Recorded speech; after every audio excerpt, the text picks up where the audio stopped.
sige, sabihin natin na sagutin man niya yan or hindi, tuloy-tuloy pa rin ang issue, no?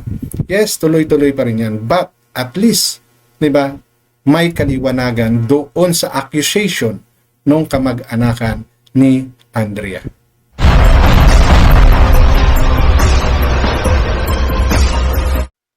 So, talagang hindi tumitigil, no, yung mga anti-Kalingap dito kay Kalingap Rab.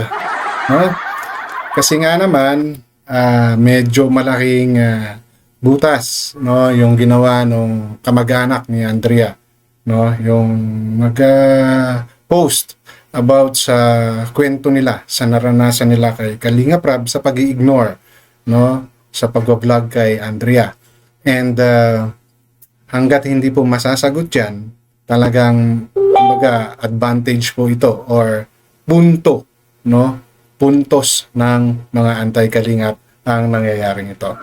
And dahil nga I don't know, I'm not too sure kung may naisagot na ba si Kalingap Rab, but so far as I know, hindi niya pa nasasagot yung mga accusation na yun sa kanya, no, yung paggagawa ng script, paggagawa ng kwento para maging mas kaawa-awa ang sitwasyon ng kanyang mga beneficiaries like Andrea, no. So parang wala pa siyang sagot sa mga issue na yon. And habang wala siyang sagot, mayroon pang nakita itong si Joel Salcedo na I don't know kung how many hours na yung nakalipas na parang may post si Kalingap Rab.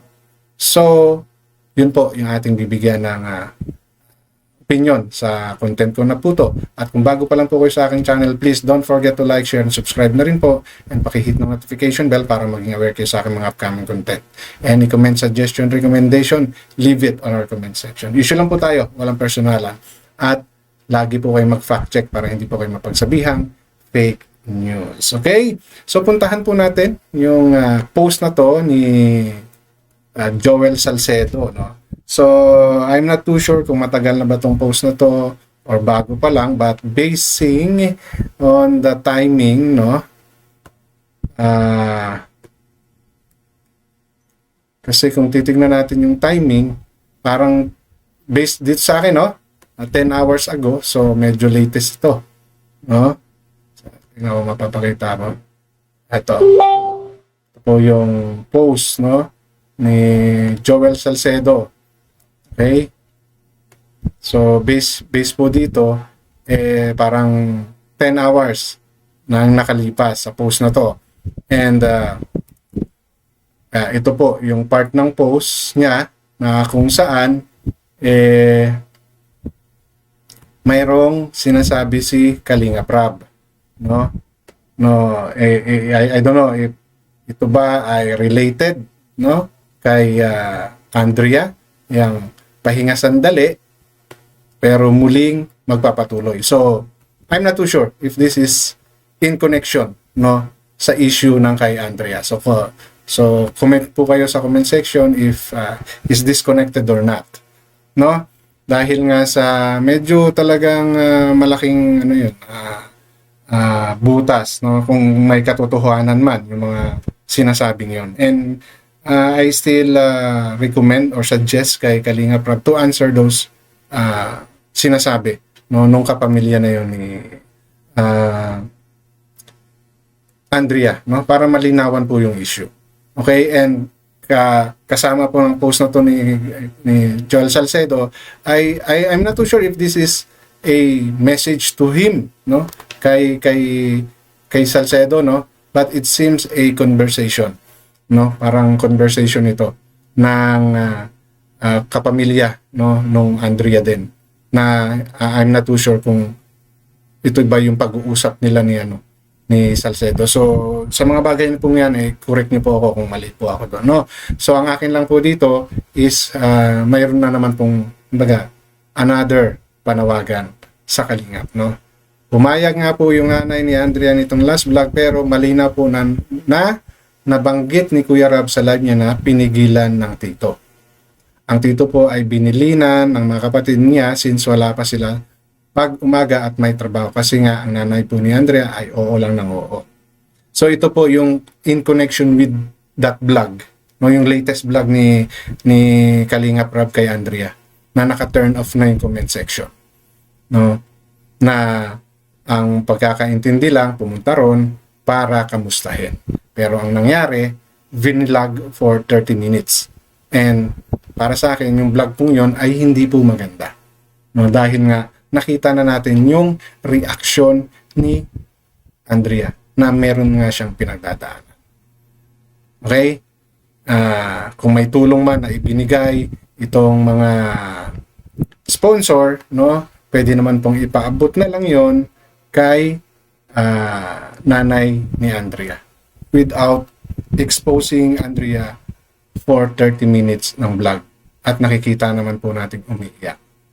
No, which is hindi po maganda. No, yun po yung tapos may panawagan pa nga yung mga kamag-anakan. Nag-reach out din po yung family ni Andrea kay Kuya Rab mismo, pero sin lang po ito. Yun po, yun pa rin yung mga no, yung mga comment, no, nung nag-message na to. Kasi tinanong, kaano-ano po ninyo si Andrea, ang kapamilya niya, isa po sa relatives niya. So there's a conversation kung sino man tong kausap na to, no? It seems na conversation ito ng sa Messenger, no? So kumbaga, beside from that post, no, mayroon pa pong mga ganitong nag-reach out sa mga anti-kalingap, no, na syempre may pinaglalaban ng anti-kalingap dahil nga sa mga maling nakikita nila. That's why they are doing this, no. They are not just simply anti because gusto nilang siraan. No, hindi po ako wala po akong pinapanigan, inuulit ko po, wala po akong pinapanigan. Ang sa akin lamang ay opinion po lamang ito. No? So, kung may mga ganitong issue at may ganoon silang ipinaglalaban regarding sa paano pinapalakad, no, ni Kalinga Prab at ni Bal Santos Matubang ang community, no, natural po na mako-question sila. No, especially these people, ng mga antay na to, dati rin namang mga kalingap no? So, ang sa akin lang dito, sana bigyan ng pansin ni Kalinga Prab na sagutin yung mga ganitong pagpuna, no, sa mga content na ginagawa niya, no? Kasi sooner, no, lalabas yung katotohanan. Okay? Maaring may iba pa kasi yung may isa pa yung kay Rihanna, no, na mayroon ding mga nagsasalita na, although this issue happened long time before, kaya lang kapag may mga unsettled issue, lalabas po yan. Maaring matahimik po yan for a few months po or a few years, pero oras na may lumabas na issue against sa Kalingap uli, yung mga old issue, no, pwede pong maibalik. Pwede pong bumalik. So, yun po yung nangyayari ngayon. So, mayroong Andrea, mayroon pang Rina. No? So, ito po yung medyo latest ngayon, itong kay Andrea dahil may video pa po no? So, I hope yung kasama ko pong pinakita sa inyong slide na magpapahinga si Kalinga Prab, I hope it's not about this naiipit siya kay Andrea, no? Much better para sa akin, no? Suggestion ko lang kay Kalinga Prab and the Kalinga community, no? Encourage Kalinga Prab to answers, no? Hindi po para palakihin yung issue, no? Kasi ano na po to, kapamilya na po ito ng isa sa mga beneficiary, no, na kailangan na po nilang sagutin. Yun po ay opinion ko, no?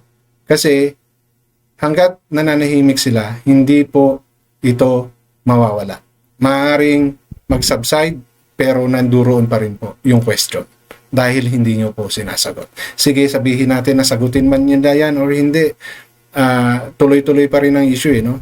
Yes, tuloy-tuloy pa rin yan, but at least, di ba, may kaliwanagan doon sa accusation ng kamag-anakan ni Andrea, no? It's good na kung maipo-point out nila na okay, matagal na palang issue yan, bakit hindi ninyo dinala sa doktor? So now, we have the opportunity to help her, di ba? Kaya nila tinulungan. Ang medyo sablay nga lang, nakita na ni Kalinga Prab yung sitwasyon ni Angela, pero tinuloy pa rin nila yung pag-vlog, no? Na talagang nakapokus yung mukha ni Andrea. No? Tulad ng sinasabi ko, pwede pa rin naman nilang i-vlog yan, no? wag na lang sana si Andrea. Glimpse, it's okay. But to focus the 30 minutes video to her, hindi na, may mali na. May mali na para sa akin, no? Kasi, yun na nga, ganun na yung sitwasyon. No? At may pamilyang nakiusap. Yun yung mahalaga.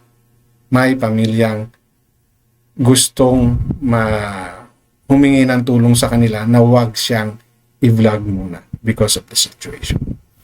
Okay, so I hope masagot ni Kalingap Rab to or ng mga kung sino man, no, sa Kalingap community, but mas mahalagang si Kalingap Rab dahil siya yung involved person at siya yung binabalik-balikan ng mga anti-Kalingap. Okay, issue lang po tayo, no? Walang personalan. At lagi po kayo mag-fact check para hindi po kayo mapagsabihan. Okay? So, hanggang dito na lamang. Maraming salamat.